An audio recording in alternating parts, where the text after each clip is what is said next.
Well, it is a month-long agitation and almost a month-long agitation, and situation today, especially after Army Chief General Wakaruজ্জাman's address to the nation, we think that situation will calm down drastically. When he announced that Prime Minister Sheikh Hasina has tendered his resignation. On the other hand, he announced that there will be an interim government, and he called some top political party leaders, including the civil society representatives, at a meeting at the army headquarters. That is what he said in his address. And there was an exception that there was nobody from the ruling Awami League party. But he said that there was a time was very short and he could not invite, they could not be traced anywhere. But he said one thing very specific, that look into all the incidences of violence and killings and all that. And General Wakaruজ্জাman also said that they are going to, very immediately they are going to meet the president of the country to have a discussion how the interim government could be held. Right. But it is a little bit difficult because the parliament is still there.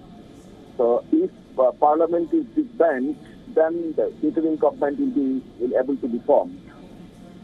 Okay, And on the other hand, the students and on the other hand, students and other educating people, they are making victory march all over Dhaka city. We are watching it on the television. Right. Mr. Habib, what sort of missteps by the Hasina government has led to the situation of dozens of people having died and the security situation being so fragile? It was a massively popular movement against the quota system. Initially, the quota system was a core issue in the education, but later on, when the government agreed.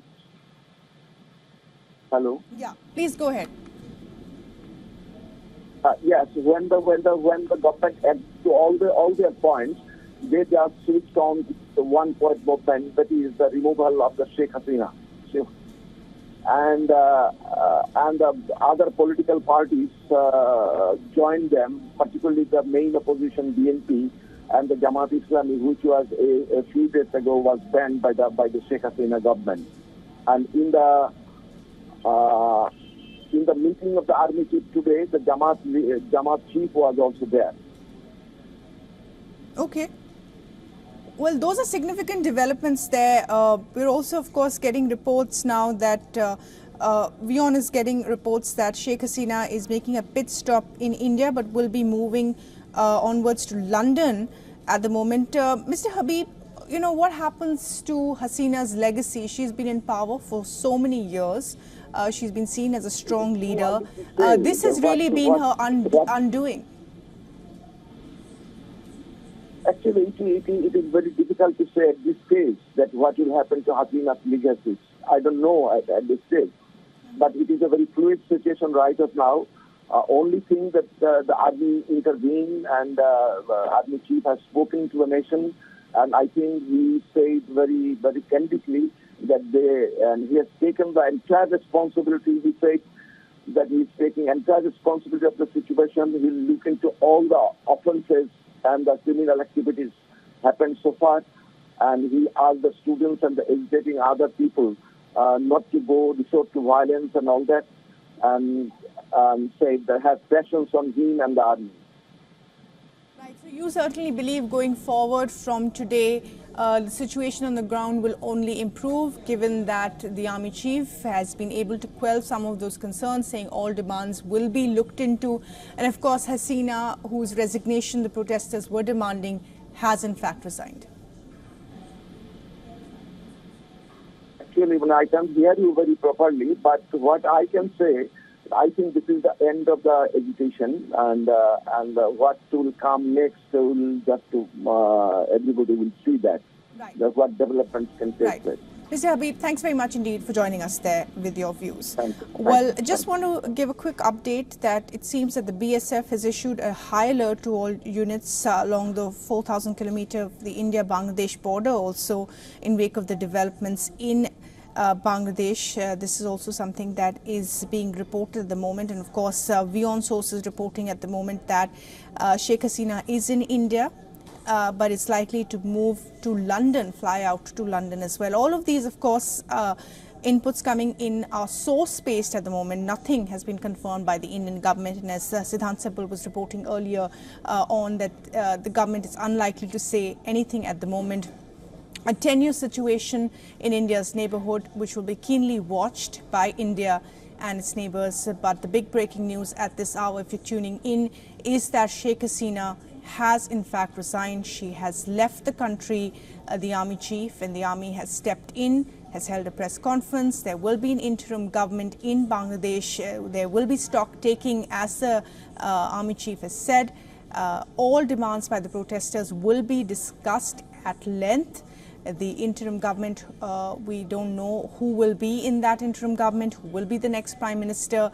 Those are questions that, of course, will be answered in the days to come.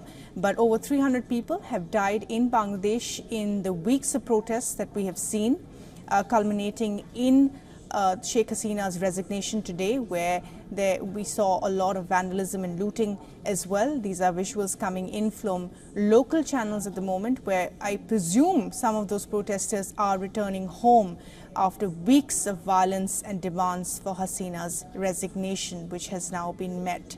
Sheikh Hasina, a big political face of South Asia. She has been in power since 2009. She had a fourth successful term of re-election only in January this year, which was boycotted by the main opposition party, the Bangladesh Nationalist Party, on allegations that there was corruption, and of course that on the regional front that Hasina was pro-India. But this will of course also mean that there will be a new face to political leadership in Bangladesh. And Siddhant Sibal is still with us on the phone line. Siddhant, any more news coming in? Of course, you have told us now that Hasina is making a pit stop here, is likely to fly out to London as well.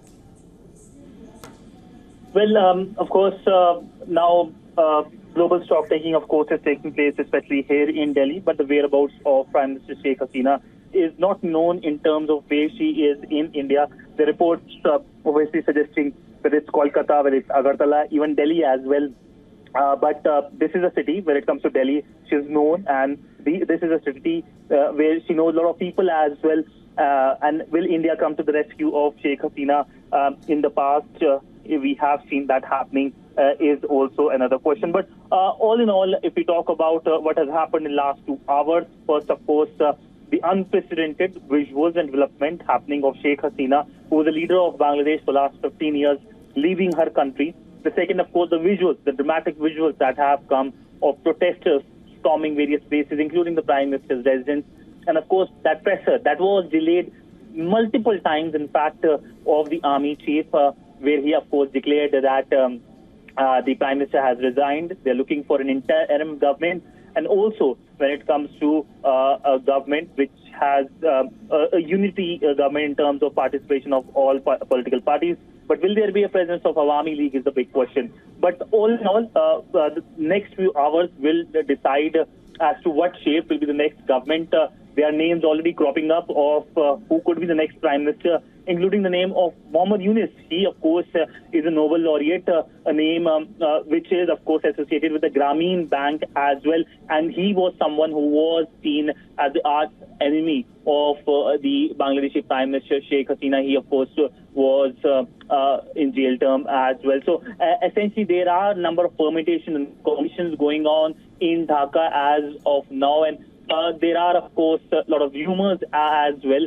But all in all, the focus for the country will be to bring a semblance order which, of course, is important for a nation which has a big population and, of course, a geopolitical weight as well in terms of bringing the stability in the region and, of course, the fight against terrorism with which Bangladesh works with India. And, of course, a stable Bangladesh led to a stable northeast of India. We saw, of course, Bangladeshi side opening its ports, including Chittagong port and Mongla port for Indian goods from northeast. We also saw how India and Bangladesh working together for connectivity. In fact, let me tell you an interesting fact that the largest number of Indian visas anywhere in the world are given by the Indian High Commission in Dhaka. So it shows a number of Bangladeshis who come to India for many things, whether it's tourism, whether it's health, whether it's education, is very big. So this is a relationship which is a very, very close-knit relationship.